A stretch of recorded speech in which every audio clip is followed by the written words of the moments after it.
Good afternoon. Welcome to another segment of the Jermaine Brown Sports Talk Show. Today is Saturday, October the 18th, 2014. I want to talk about a trade that took place yesterday between the Seattle Seahawks and the New York Jets, when Seattle basically traded Percy Harvin to the Jets for a conditional pick. From what I'm hearing, it's about a six rounder, as high as maybe a fourth rounder. Now, the curious thing about it is it's not that Seattle traded. First of all, it was a shock because there was no real rumors coming out. I mean, I've been following the blogs and everything for the last few months, and they didn't hear any report of Percy Harvin potentially being traded. Okay, or any dissatisfaction with Percy Harvin in Seattle. So the move of trading him was really a shock because I just didn't see it coming. But what I found curious was also the timing of it. The fact that it came in the sixth week, or really the seventh week, because the Jets is now 1-6. And I'm going to get to that in a second. But I want to first have a little conversation here with Percy Harvin. There are reports coming out that the reason you were traded was because, the reason Percy Harvin was traded was because he got into some fights with teammates. He came out of a game on this past Sunday against the Cowboys and refused to go back in. Then, you got to realize that your act after a while will wear thin, okay? Especially when you're not really producing. See, teams will tolerate your act for so long when you're producing. This is why guys like T.O., who for some reason can't seem to get along with management or whatever, they would tolerate him for a while because why? He was producing. Or Randy Moss was producing. So when you're producing, guys, you can kind of get away with a little bit more. But when you're not producing, teams will tire of your acts real fast. Now, the problem is, this is the third team you've been traded to. Okay? This is the third team you've been on in the past 14 to 16 months. Okay? I mean, let's look at this. Because you was with Minnesota. You got drafted in 2009. You was with Minnesota. Minnesota got tired of you and traded you to Seattle.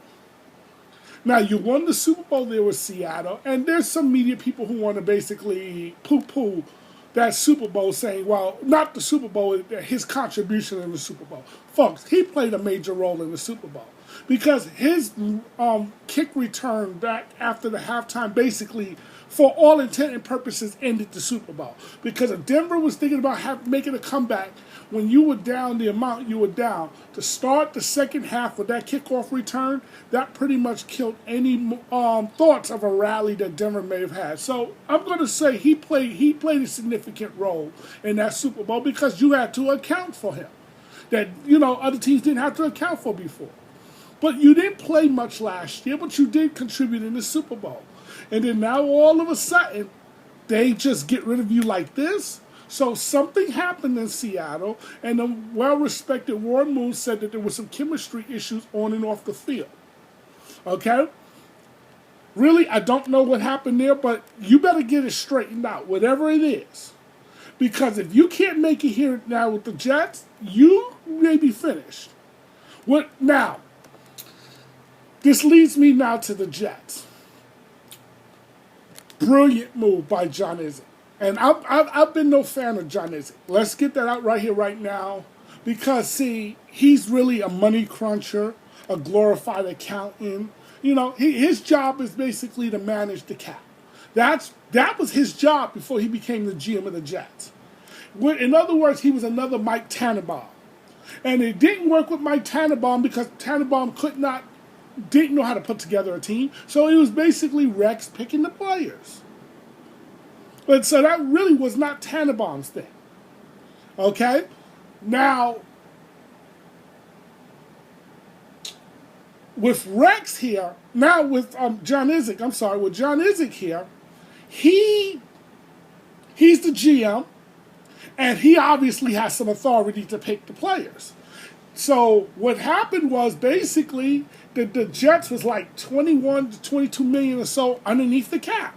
He didn't want to spend the money. Now, whether that edict came from up top, which means Woody Johnson, or whether he just did that out of vengeful spite. Personally, I think he did that out of vengeful spite. Because Woody Johnson basically trumped him after the Miami Dolphins game last year by announcing that Rex Ryan was coming back. I said it then, and I say it now. That was a problem, because you don't do that. If you told the man that he only got to work with the man for 1 year, then you should have left it at that. If you had no intentions of getting rid of Rex Ryan, then you should have made that clear. So anybody who's getting the job knows up front, Rex isn't going anywhere. So to me, Woody Johnson created this mess. Now, what does this have to do with Percy Harvin? It has a lot to do with it. Because depending on which rumors you're believing, Seattle wanted to trade him for a few weeks. Well, I believe that they had discussions. Them and the Jets had discussions for the last few weeks. But I think the Jets, and I'm not into one of those into conspiracy theories per se, but knowing that John Izzik doesn't really want Rex here, because if you wanted Rex here, see, this is what I say. I don't care what Rex Ryan say. I don't care what John Izzik say. I don't care what Woody Johnson say. It is clear that John Izzik does not want Rex Ryan here. Because if you wanted Rex Ryan here, you would have put better talent, not only to give for Rex Ryan to work with, but you would have put better talent around Geno Smith. So it gives me the impression you don't really want him here. So you waited until the team fell to 1-6, and then you made this move. Now, personally, I think it's a great move for this reason. Everybody want to say, well, this is a high-risk maneuver. No, it's not. First of all, you're giving up a mid-round draft choice, which may or may not pan out. Okay? Which may or may not pan out. You're giving up a mid-round draft choice. Secondly, you're not paying big money to Percy Harvin. He's not making big money, so it's not like this is something you got to worry about. So that being said, if it doesn't pan out, good, okay, you wash your hands of them and move on. So there's no need, to me, to panic. Now, this move helps the Jets in a number of ways. It won't help Rex Ryan. If everybody's thinking this move is to help Rex Ryan, it doesn't help Rex Ryan. You're 1-6. Barring undefeated run the rest of the way, which means you basically run the table the rest of the way, you're going to have you're most likely going to not make the postseason, which means you're going to probably have, at best, an 8-8 record, most likely 7-9, 6-10. Personally, I would prefer the Jets to lose the remainder of their games. But you have to evaluate Geno Smith, and that's where this trade now comes in. To me, I think there's two reasons why you see Percy Harvin on the Jets today, where you wouldn't have saw him some weeks ago. One is because there's about 9 games left the Jets have, and so they need to find out, is Geno Smith the quarterback, or do we need to go and address that in the draft this upcoming year? Because, you're going to have Jameis Winston there. You're going to have Marcus Mariota. To me, those are the two top quarterbacks that's going to be coming out in this year's draft, folks.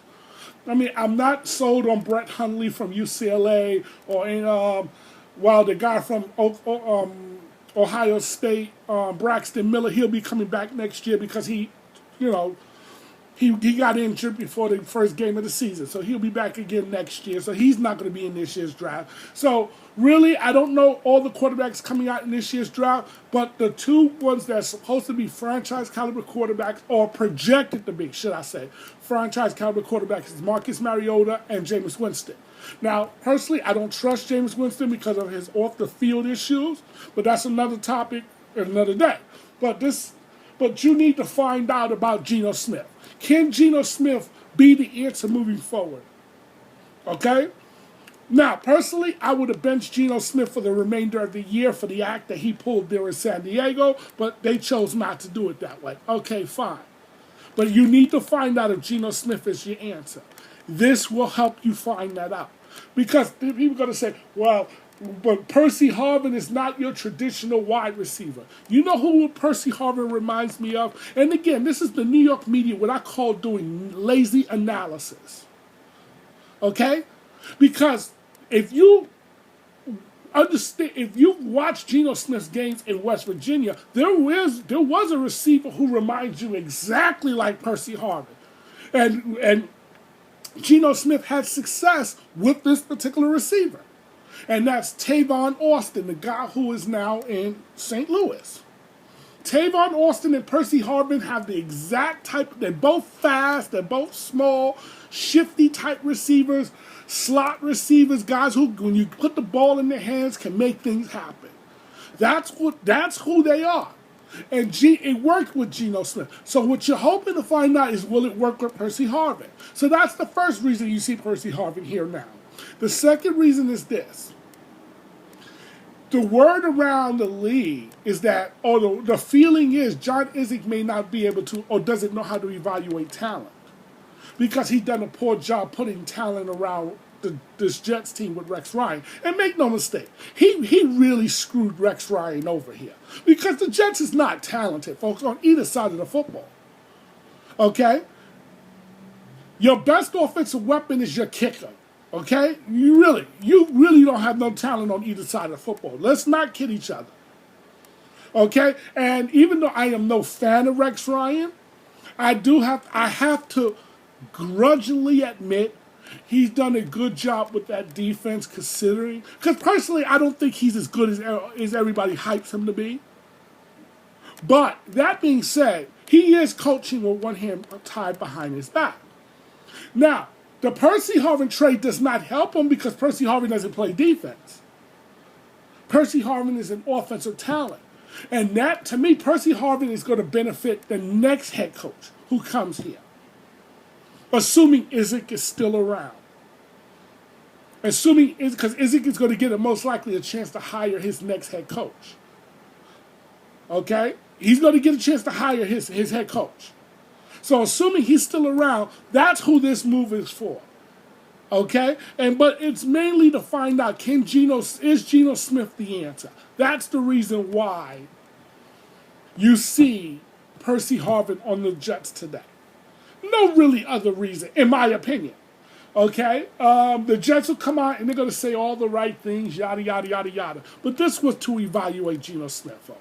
Because you need to find out, is Geno the answer, or do I need to go out in the draft and find the answer? Because with Winston and Mariota sitting out there, you need to find out, is Geno the answer? If not, you need to go get yourself a quarterback. Because you cannot go into next year with a question mark at the most important position in football, folks. You have got to have that position solved, sewn up, however you want to say it. It's got to be taken care of. So you need to find out, does Geno take care of that, or do you need to go in another direction? That's why Percy, in my opinion, Percy Harvin is here. Now the Jets, the New York media, is like, you can't win with them. Because they was criticizing Izzik because, Izzik didn't want to put the talent around Rex, or didn't want to put talent on the team. And rightfully so. But now they're criticizing him, well, how could you trade for Percy Harvin? He's a head case, yada, yada, yada, yada. Okay? Another Santonio Holmes. That trade was a failure. No, that Santonio Holmes to New York trade was not a failure, folks. The Jets gave up a 5th rounder for him. And the last time I checked, I don't think that 5th rounder is Hall of Fame material that Pittsburgh got. Okay? So when you're giving up nothing for a talent, you take your chances. Yes, he may be a headache. But when you are not really giving up anything, that's the chance you got to take. You're not going to win in this league with a whole bunch of Boy Scouts. And don't tell me about, the New York Giant way is this, that. The New York Giants took on problem child people too. Have you heard of a guy by the name of Antro Rowe, who plays defense for the New York Giants? His stint in Arizona didn't go too well. He was known as a problem guy in Arizona. He comes to New York, all of a sudden, he's straightened out and he's a Super Bowl champion. You heard a guy by the name of Plexico Burress? The problem guy who was uncoachable in Pittsburgh? All of a sudden, he comes to the Giants, he wins the Super Bowl. And if you think about it, Eli hasn't been the same since he left. Okay? So what I'm seeing is the Jets got to take this chance. This is an opportunity. You cannot pass this up. You many of these opportunities to get elite level talent for nothing. Usually you have to draft them, but in order to draft them, that means you got to be really, really bad. Okay? And then you're going to take on the risk, so therefore, if the guy acts up, you gave up a lot to get him. Usually from a financial standpoint. In this case, you're not really giving up anything. But the New York media, they want to criticize Izzy for everything. And it's like, come on, folks. This is a good trade. It's not to say that it's going to work out long term. But in the short term, it helps the Giants. It does. And in the short term, this will allow us to now properly give us some evaluation with Geno, because now with Percy Harvin and Eric Decker, now there's no excuses. Jay Samaro, you got some legitimate weapons. Percy Harvin helps you now get some, now with Percy Harvin, because why? He stretches the field. Now defenses have the game plan for him, which means they teams cannot put their best quarterback on your second best receiver, which is Eric Decker. They're going to be forced to now deal with Percy Harvin. So now we're going to really find out, can Geno Smith be a franchise caliber quarterback? That's why you got to make this move now. I want to thank you for watching another segment of the Jermaine Brown Sports Talk Show. Take care.